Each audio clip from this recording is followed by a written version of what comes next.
Library's Joint Powers Authority Board regular meeting. Can I have roll call? Tina Friend. Here. Rosemary Maynard. Here. Jamie Goldstein absent. Carlos Palacios. Here.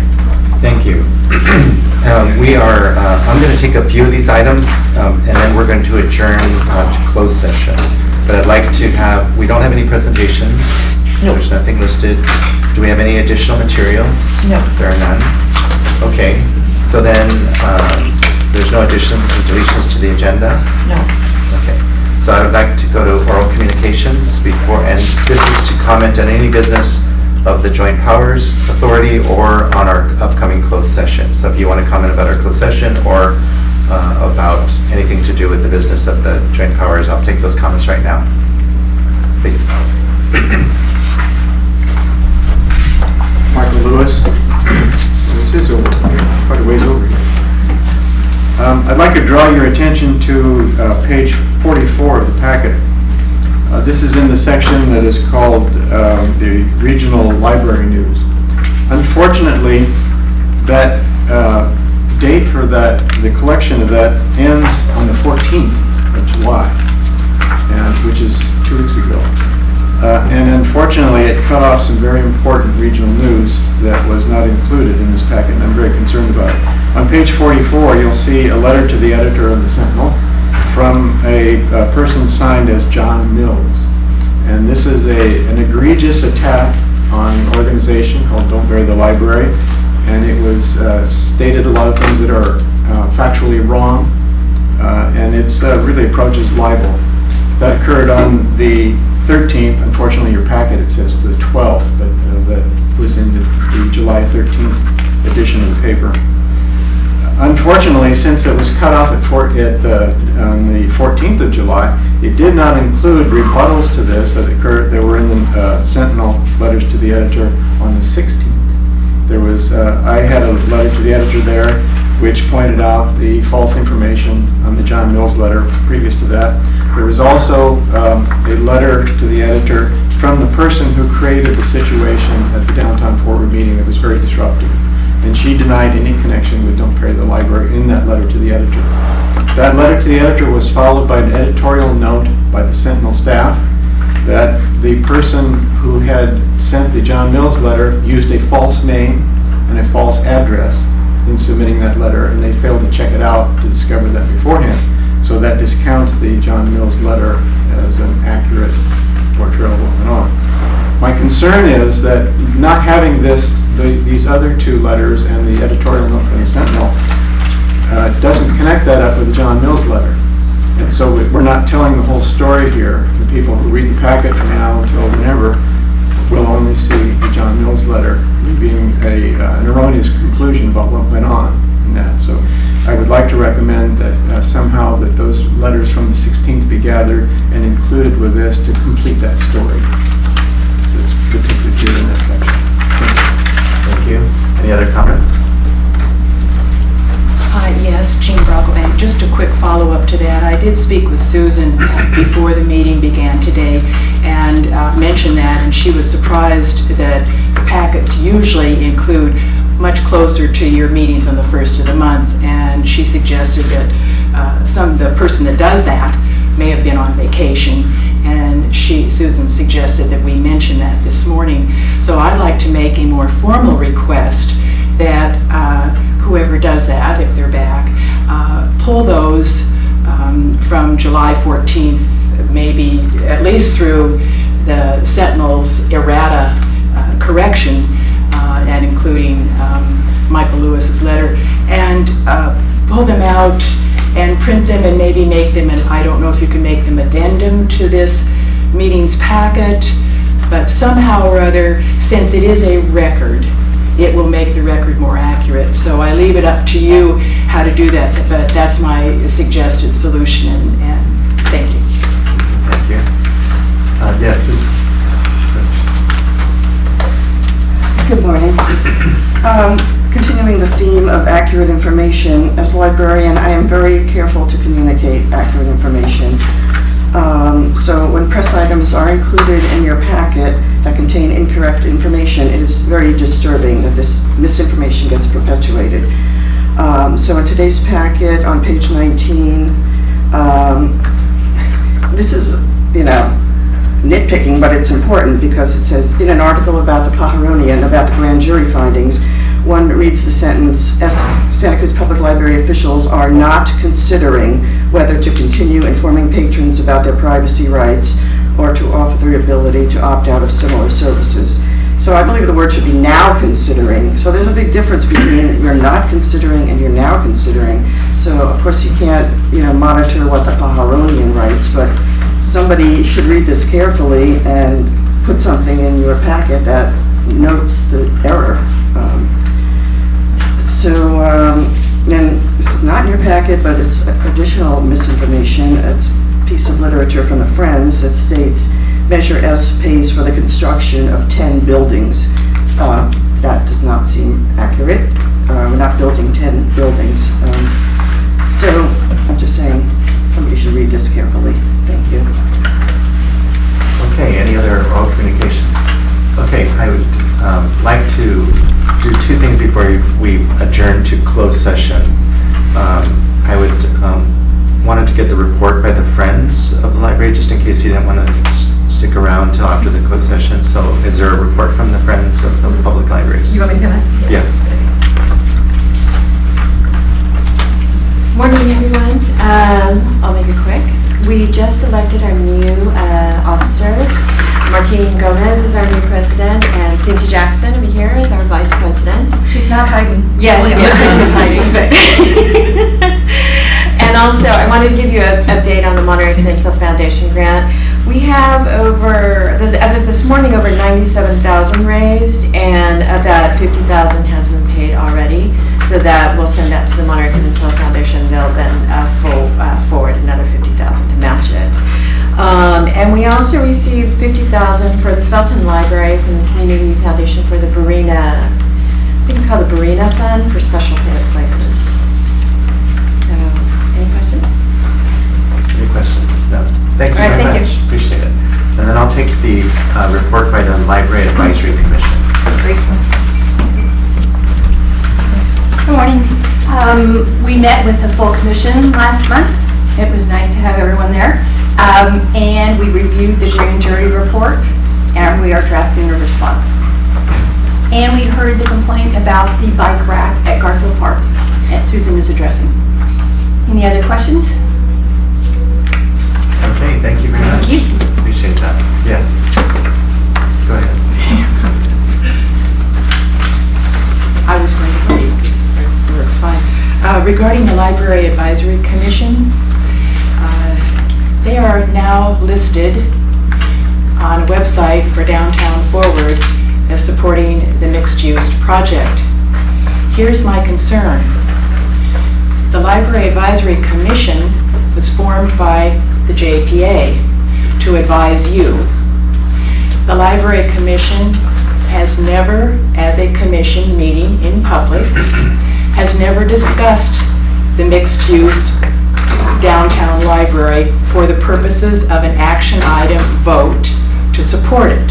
There has been discussion, but the Library Advisory Commission, if you check the record, has never, ever voted to support the mixed-use building, abandoning this building and building a new library in the parking structure. So I think it is very inappropriate that the Library Advisory Commission be listed on the website in support with other businesses and everybody else saying that they support that project. They have not taken a vote. There's no public record. And I'm asking that someone in the Library Advisory Commission or the JPA even give them direction to say that this is inappropriate given the record. I'm very serious about this. Thank you. Okay, thank you for your comments. Okay, with that, we are going to adjourn to closed session. We have a conference with real property negotiators, properties 21340 East Cliff Drive. The agency negotiator is Susan Nemetz. Negotiating parties are the Library, JPA, and Bill and Bob Simpkins. Property owners under negotiation are the price and terms of payment for potential lease. So we'll adjourn the meeting right now for closed session, and we'll reconvene in about 30 minutes or so. Val and Laura, because the library's closed, could you open up the children's room and allow people to wait there? Sure. We'll reconvene the meeting of the Joint Powers Authority, and we will go back to item 6, which is the report by the library director. I have submitted it in writing. I just want to say that we have hired a new deputy director. His name is Eric Howard. He has been the deputy director at both Salinas and Palo Alto, and we're very happy to get someone with his experience level. He will be starting August 5th, and I will bring him in September so that you all can meet him. But I think he's a very, very talented individual. I was very happy that we're able to attract the pools of candidates that we've been able to attract. Great, thank you. Any other questions? Okay. We will now go to item 9, comments by board members. Are there any comments? By board members? Yes. So can I comment on, or make a comment about the director's report? Okay, Yeah. go ahead. Well, I would just like to, on page 87, collections, I just want to say that although public programs get all the media attention, it's really good to see the library engaging in scanning historic records and photos, things that most casual users are unaware of. So thank you for sharing these impressive accomplishments. Okay. Seeing no comments by board members, we will move on to consent calendar. Are there any questions on the consent calendar, or does any board member want to remove anything? There are none. Are there comments from the public on the consent calendar? There are none. Can I have a motion to approve the consent calendar? I motion to approve the consent calendar. A second? There's a motion and a second. All in favor say aye. Aye. Any opposed? It is approved unanimously. So we will move on to item 11, which is general business. First item is item A, grand jury report response. Staff report. I'm just going to go quickly. I know most of you have had the opportunity to see the grand jury report. You know, it's to your back, so whatever works for you.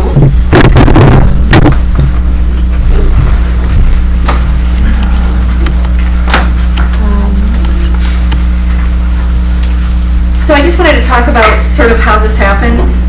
In 2016, the Santa Cruz Public Libraries obtained free access to a product called Analytics on Demand by Gail Cengage. Gail Cengage is a major vendor of library products. This was sort of something new on the market. What it did is it provided libraries sort of big data. And libraries were using patron addresses within their own systems and looking at some of this big data. I think one of the big things that libraries have struggled with is that we collect so little information on our users that we have a difficult time with our funding bodies sometimes justifying our existence. So a lot of libraries are out there using these types of big data products to show their impact. You know, are we serving low-income people? Are we serving diverse audiences? To personalize programs and services. Interestingly enough, Sacramento's in growth mode, and they're using this data to figure out not only where to cite libraries, but what kind of programs they should do. If a community is heavy senior citizens, it will say do these kinds of programming activities. If they're heavily people with small children, it sort of affects their programming. And then a lot of libraries are using it to develop bond support for bond measures. We just experimented with the product. I think that if you look across the country, the library systems that are doing this tend to have major marketing departments, so it's the big ones. You know, it's the New York Publics, the Brooklyns, the Oaklands. We had two staff people really play with it. I think we did 3 I think we did 5 little sort of mini studies on it. One was, one I asked is just tell me, are we serving low-income people at the library? And the data did show that our users ran the full spectrum of income levels. Another one was something we did for Capitola, where we were looking at 2 things. One is who's using the Capitola Library, so when it closed, where should we cite temporary programs and services. The other thing was around fundraising. There was this question of, does SoCal tend to go to Capitola or do they go to Aptos? And should we fundraise for Capitola in SoCal, or should we fundraise for Aptos in SoCal? Those kinds of things. We had several employees that were deeply, deeply disturbed about the concept of using big data. And I need to admit as management that clearly they were not addressed well enough. So I do believe it's the Santa Cruz Public Library staff that had the greatest concerns that were brought to the grand jury. The grand jury had a number of findings and they had a number of recommendations.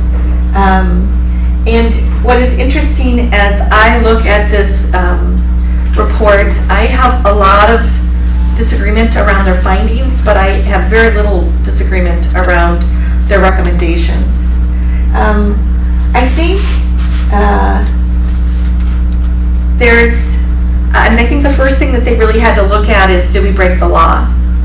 And they went and looked at the law prior to 2012 and since 2012, and in their own words, they said that our practices have been consistent with California state law. So I just want to reassure people of that. With all of our software vendors, we have contracts and privacy agreements. I think there's a whole group of people that do not believe that those agreements are strong enough.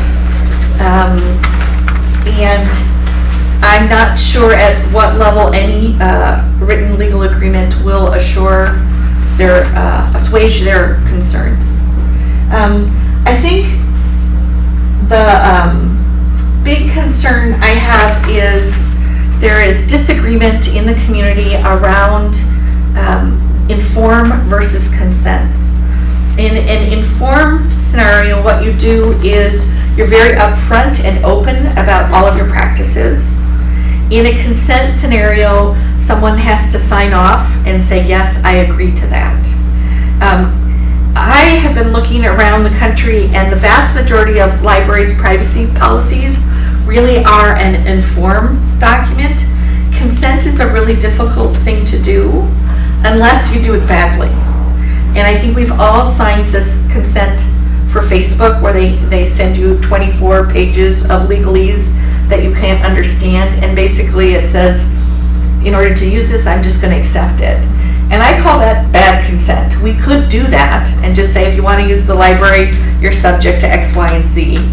I think if you do a more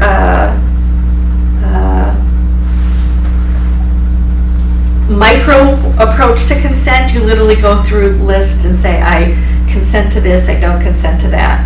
I need to say we're using probably 50 third-party vendors in the library right now. So every time you go and get an ebook, you're going to a third-party vendor. When you sign up for a library card and we put your name and address in that software, that's a third-party vendor. So, so part of what I also struggled with findings was the implications. I know that this group really hated analytics on demand, but some of the things that they're asking for have implications for other products that we're using. So, you know, basically what they want us to do is improve our patron privacy policy, put a lot of things up on the internet, do some training. No objection to that. I think that's very consistent with what the library has been doing, and I think that we'll continue to do those things. I think the thing that we're really holding on is this concept of consent versus inform. The Pacific Library Partnership, which is a consortium of Bay Area libraries that gave us this product to begin with, has agreed, they wrote a grant, a federal grant, to bring in experts on data privacy as they relate to libraries, both attorneys and policy experts to come in and work with all the Bay Area libraries on improving their practices.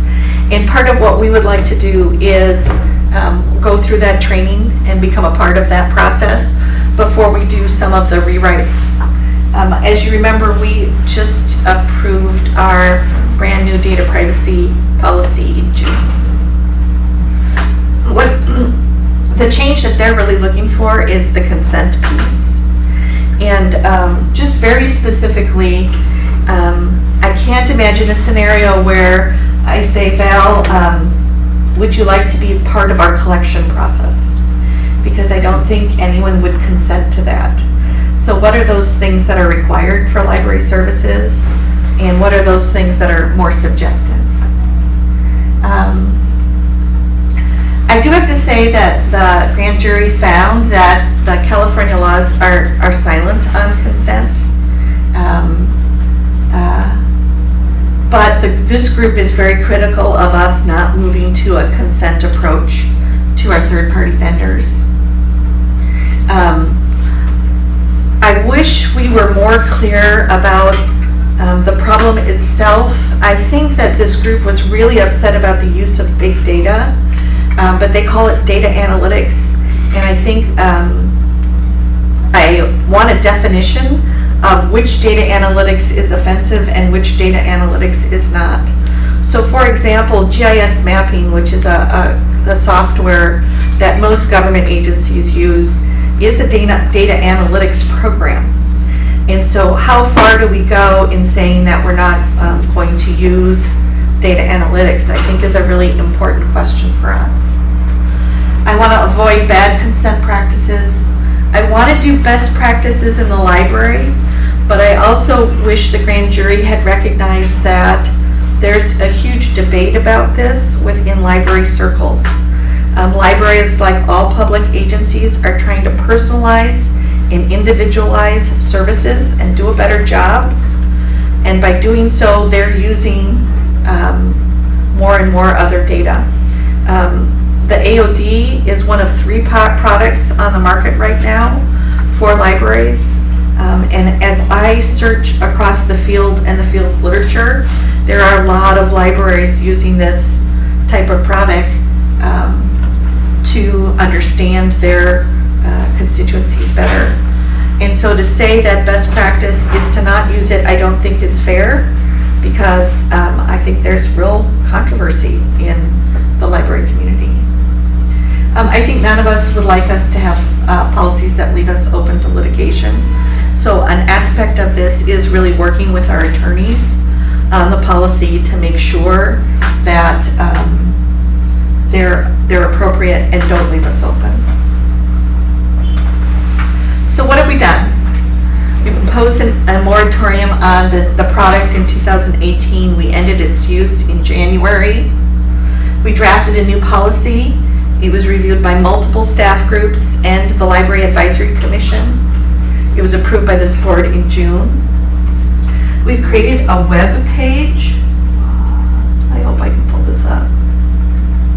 Some days I've been able to, and some days I haven't. So the first thing, wow, I can't see it though.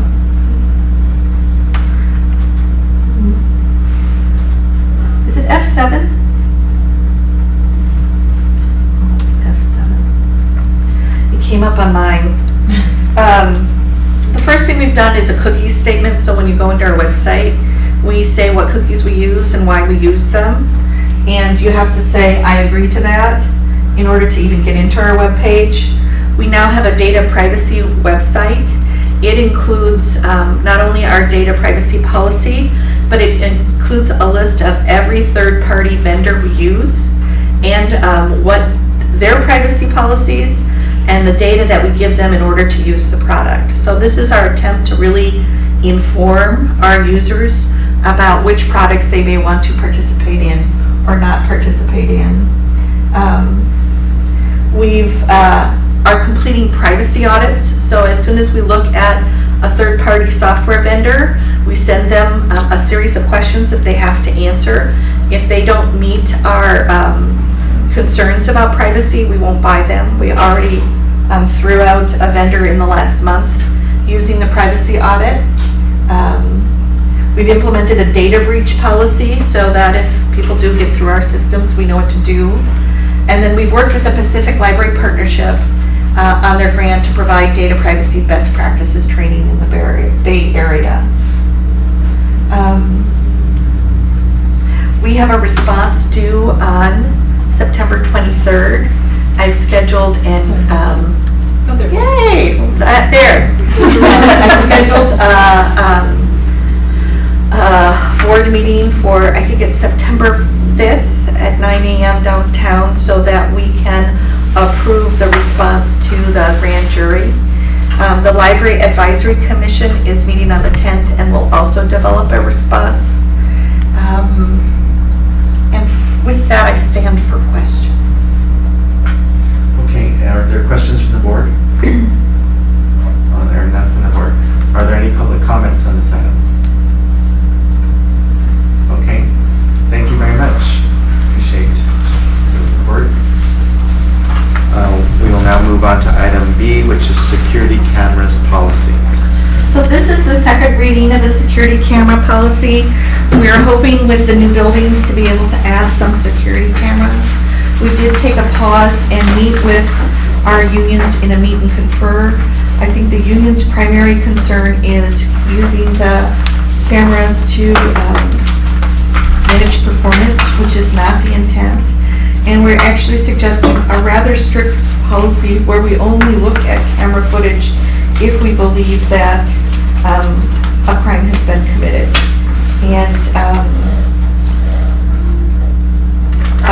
one of the things that the meet and confirm did change is that to the best of our abilities, we won't put cameras over workspaces. I think the big exception to that will be the public service desks, where we do, that is the space where we have most conflict. So we are likely to put them over that. But this will allow us to move forward with a consistent camera approach across the 10 libraries as we build them up. Okay. Any questions from the board? So the only time we can access the stored video is because of a report of an illegal activity or a compromise of the protection and safety of patrons, employees, or library property. And I have the experience in my last job of, it takes time and effort to actually pull the footage. Right. And so, was Sarah in the library at 2 o'clock on Thursday? It allows you not to necessarily get into some of those dynamics. It really is meant to secure the safety of our patron staff and the security of our physical resources. Okay. Any comments from the public on this item? There are none. So we need a motion to approve the security cameras policy. So moved. I'll second. We have a motion and a second. All in favor say aye. Aye. Any opposed? Passes unanimously. Item C, which is approve the revised collection development policy number 302. This is the second reading of the collection development policy. This is a really important statement about who we are as a library system. It's consistent now with our strategic plan and where the library is going. It was completed by a group of staff who put a lot of time and effort into it and really helps guide us in the decisions about collections. At this point, I don't think there's any controversy left, and I would like to move forward with the approval so we can make it part of our service model in the new branches. Okay. Any questions or comments from the board? I guess I was looking through this. Are we still the body that holds the hearing on removing? Okay. And you've assured me that that's not, we're not gonna end up cramming up our agenda with whether to pull a comic book or not pull a comic book off the shelves. Okay. Promise. Fingers crossed. I'm still in favor of delegating that to the Library Advisory Commission. That's a great idea. Okay, any comments from the public on this item? Yes, please. Well, I had a question about I guess this falls into the Library of Things. The ukuleles that you have, were they donated by the local ukulele club, and are they going to maintain them, or what? We're stepping carefully into the Library of Things, but they were a donation by an individual who has agreed to maintain them. Thank you. Okay. Okay, so I need a motion to approve the revised collection development policy. I'll move approval. Second? Moved and seconded. All in favor say aye. Aye. Any opposed? Okay, we'll move on to the draft, review the draft interlibrary loan policy. As we were completing the collection development policy, we realized that a key component of collection development policy is your approach to interlibrary loan. I think the concept is that we cannot afford to keep every single item. And so, because we have relatively small spaces, we weed aggressively based on goose. But central to our success is that a more unique item would be able to be retrieved from another library. We participate in an interlibrary loan program that allows us to get almost any item from across the country, but it is essential to our approach to collection development. This is the first reading of this policy, and I would just like you to look at it. We like to bring this to the board 2 times. So our hope is to approve this at the October meeting. Okay. Questions from the board? Yes. Are there any key changes that you want to call our attention to between this and the prior interlibrary loan policy? There's been some era of charging for this and not charging for this. So this clarifies that we are not charging, but we limit patrons' use to 5 items. Is that's a new, or the clarification about those things are? I think that has been going on Okay. The 5 items at once? at once. So this is an existing policy we have, and maybe we're clarifying some of our practices in it? Correct. Thank you. Okay. Any other questions? Any comments from the public? Yes. Yeah, somebody who does interlibrary loan, I take requests from it for interlibrary loans for my job in Watsonville, and some people definitely take advantage of the system, you know. But on page 156, it says, items that are in Santa Cruz Public Library's catalog are not eligible for interlibrary loan. So that confused me, because if items in the catalog are not eligible, then what is? So I think you need to say something like, within our system, you can't request an interlibrary loan. You know what I mean? Yeah. I'll look at clarifying that. The point is that people are put on waiting lists for items that we own. And we only use interlibrary loan for items that we do not own. So interlibraries for things we don't own as opposed to within our own collection. Correct. Yeah, that makes sense. But how does that work with the e-books? When they do, I'm blanking on the name of the vendor, but is this partnership with all of Northern California libraries? Is it Overdrive? So we Yeah, have Overdrive. We just the other one is, got rid of the cloud library, which had the large.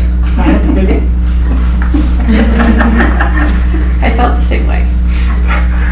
That's okay.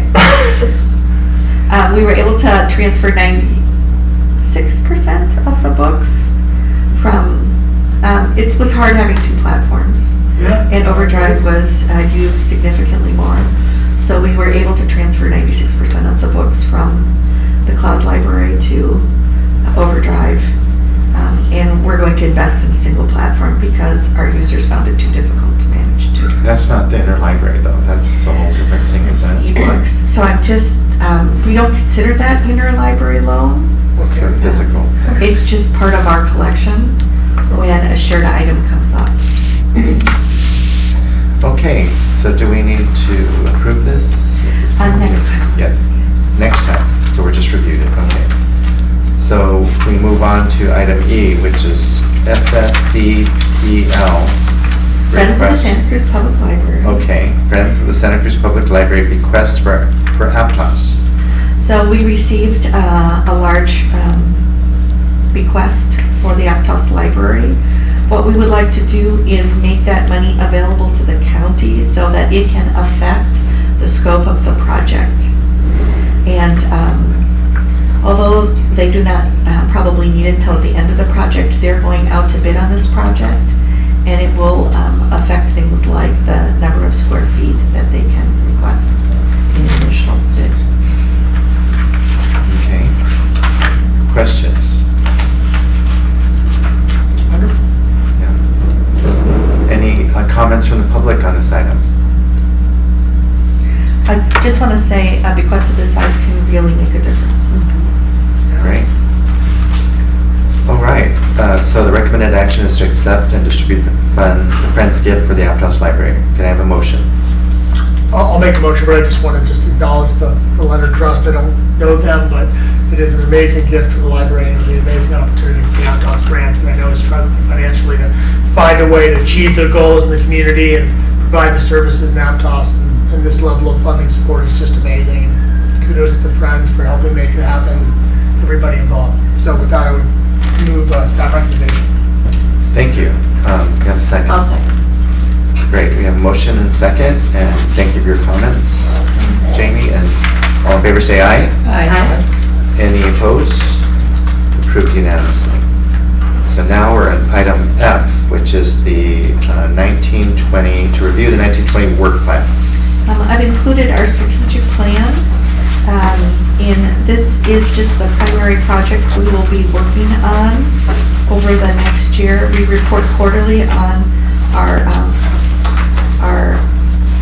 achievement of these goals.